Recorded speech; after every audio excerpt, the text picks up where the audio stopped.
For millennia, they lay silent, wrapped in linen and myth, their secrets sealed within gilded tombs. But when science finally unlocked the genetic heart of ancient Egypt, the story that emerged from the laboratory stunned the world. The first strands of DNA, painstakingly extracted from the most enigmatic royal mummies, did not tell a tale of a people born solely of the Nile.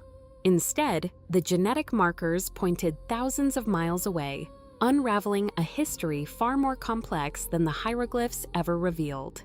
The results were a direct contradiction to centuries of accepted knowledge. These rulers, these living gods who commanded the construction of monuments to touch the heavens, carried a lineage that stretched across the ancient world. Their DNA held echoes of the Near East, the Levant, and even the distant shores of Anatolia. The long-held image of Egypt as a civilization in splendid isolation was shattered. It was not an island in time, but a crossroads, its royal bloodline a testament to forgotten migrations and powerful alliances that redrew the map of antiquity. Yet, as researchers delved deeper, a darker narrative began to surface. Within the very code that defined their divine right to rule lay the seeds of their own destruction. The Pharaohs, obsessed with purity, practiced a tradition of extreme inbreeding. They married their sisters, their daughters, their closest kin, believing it preserved a sacred connection to the gods. The DNA confirmed this chilling practice in stark biological terms. It exposed a dynasty crippled by genetic disorders, weakened immune systems, and physical deformities. The boy king, Tutankhamun, whose golden mask has become the symbol of Egyptian splendor, was the product of one such union. His genetic profile reveals he was born of a brother and sister. A truth that manifested in a clubfoot and a phrase magnificent image was designed to conceal. The revelations did not end there. Locked within the mummified tissues were the ghostly signatures of ancient killers. Scientists identified the DNA of deadly pathogens, including the parasite that causes malaria, proving that not even the most powerful monarchs on Earth were immune to the plagues that swept their lands. Within their very cells, they carried the invisible enemies that could topple an empire as surely as any invading army. But perhaps the most profound discovery came from a landmark study in 2017. An analysis of 90 mummies from the site of Abusir el-Melek uncovered a haunting truth. These ancient Egyptians were genetically closer to the peoples of the Near East than they are to the modern Egyptians who live along the Nile today. A ghost population had been found, a lineage that once defined the kingdom but has since been overwritten by the tides of history. It leaves us with a final, unsettling question. If these were the people who built the pyramids, who were they, and where did they go? The answer lies somewhere in the silent expanse of time, a reminder that history is not a static monument of stone, but a living code constantly being deciphered, forever changing what we thought we knew. Beneath the silent gaze of monuments that have defied millennia, a profound mystery stirs. It is not a riddle of stone or sand, but one of blood and bone. For generations, we have asked who built this first great civilization, assuming the answer lay in the faces of those who walk the Nile Valley today. Yet, the unblinking truth of modern science tells a different story. When geneticists unlocked the cellular archives preserved within mummified remains, they uncovered a startling discontinuity, a deep genetic chasm separating the architects of ancient Egypt from the people who now inhabit the same land. The conventional narrative offers a simple explanation: the ceaseless tide of history. It speaks of waves of conquest and migration that washed over this sacred territory across thousands of years. The arrival of the Sea Peoples, the conquests of Assyrians and Persians, the reign of Greek pharaohs, the dominion of Rome, and finally, the transformative Arab expansion.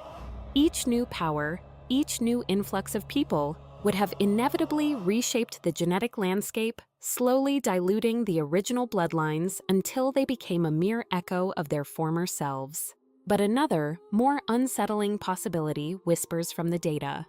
Within the Wait, this is not the full story. The most important Fragile helices of desiccated tissue, scientists have isolated genetic markers that defy easy classification. They are phantom lineages, signatures of a people with no clear descendants, no corollary in the vast libraries of known ancient or modern populations. These are not the markers of later invaders, but foundational threads woven into the very fabric of the pharaonic line. It is as if Egypt's first kings carried a legacy from a ghost population, a civilization that rose, flourished, and vanished before the first hieroglyph was ever carved. This finding unsettles the very bedrock of history, suggesting the grand narrative of human migration may be missing entire chapters, its timeline haunted by forgotten empires. This obsession with the purity of a bloodline was not confined to human royalty. In the sprawling necropolises dedicated to sacred animals, another layer of this worldview is revealed. Here lie millions of meticulously prepared creatures: cats, ibises, crocodiles, and the revered apis bulls. Genetic testing of these remains reveals they were not random animals captured from the wild. Instead, they were the products of sophisticated, centuries-long breeding programs. The Egyptians were engineering specific traits, preserving and purifying the bloodlines of their living gods with the same fervor they applied to their own dynasties. It was a form of biological theology, an attempt to control the sacred and ensure the eternal continuity of divine forms on earth. If the shepherds of the sacred bulls were so meticulous, what does that imply about the shepherds of men?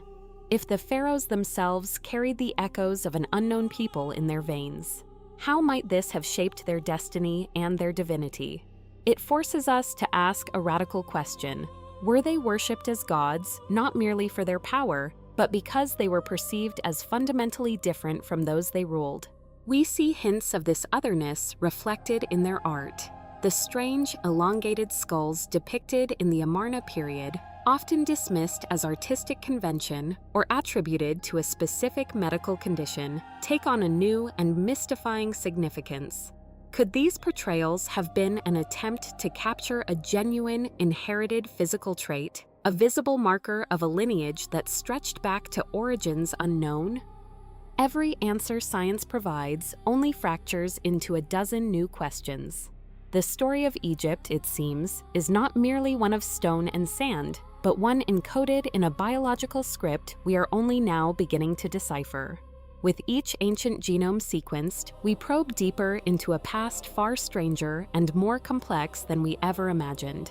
The revelations threaten to rewrite the accepted truths of where we come from, suggesting that human history is not a linear march, but a tangled web of forgotten peoples and lost worlds. The pharaohs may lie silent in their golden tombs, but their very cells have begun to speak, and the tale they tell is of a legacy far greater and more mysterious than the pyramids themselves. A story we thought we knew, etched in stone and scripture, is being overturned. Within the silent tombs of Egypt, a code more ancient than any hieroglyph is finally being read. The DNA of the pharaohs and their people does not merely confirm the past, it unsettles it, twisting the accepted lineage of a civilization and forcing us to gaze upon history with new, unnerving clarity.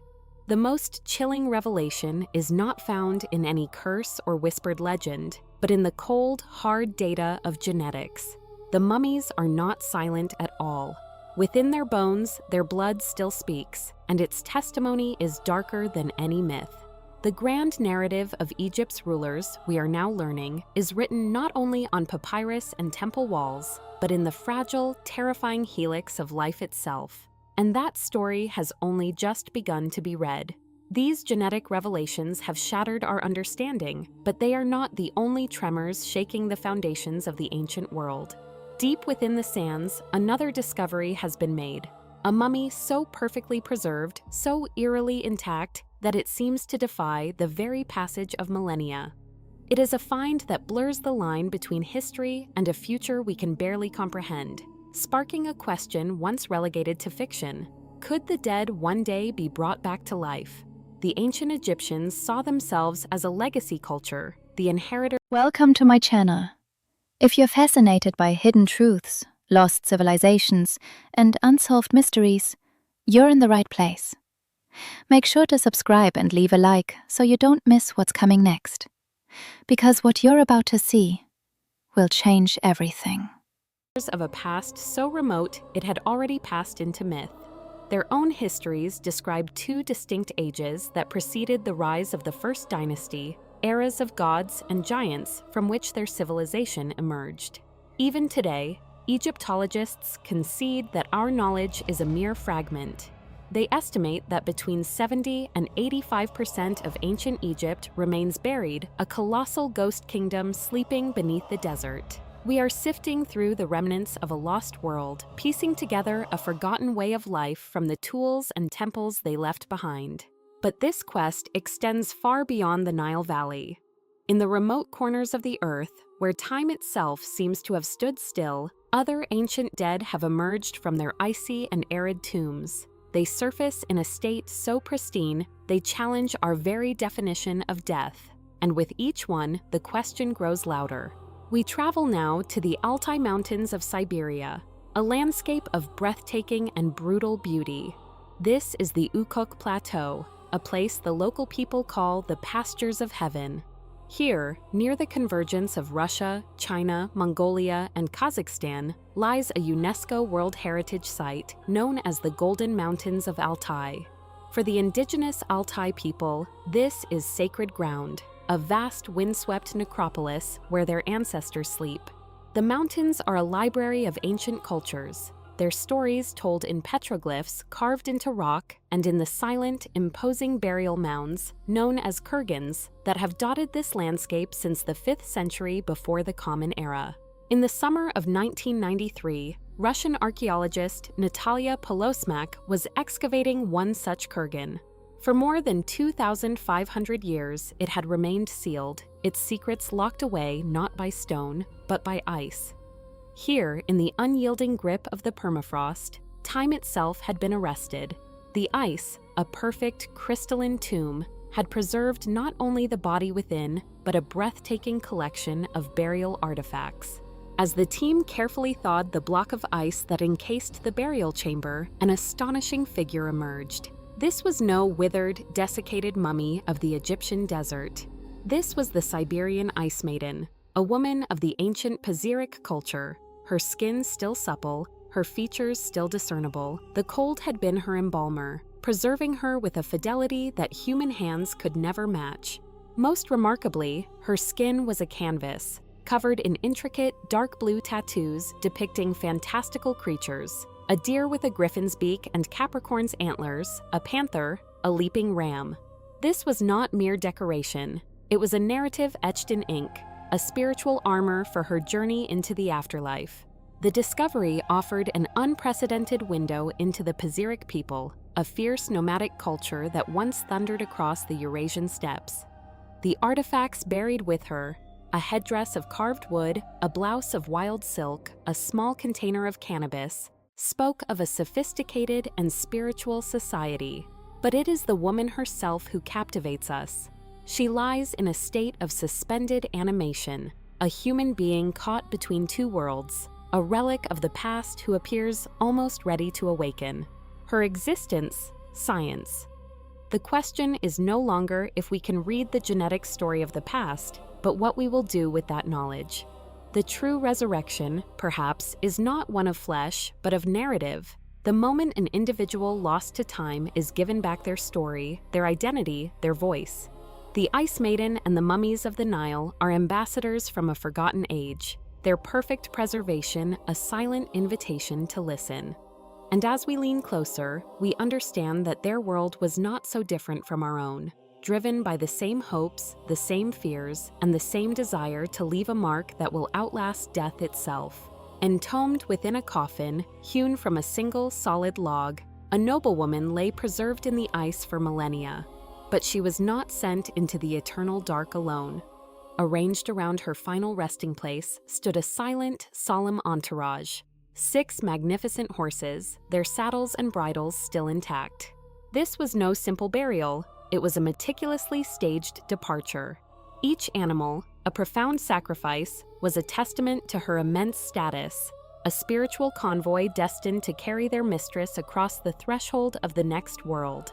The grand procession, frozen in time, whispers of a culture that saw death not as an end, but as a journey demanding the very finest companions.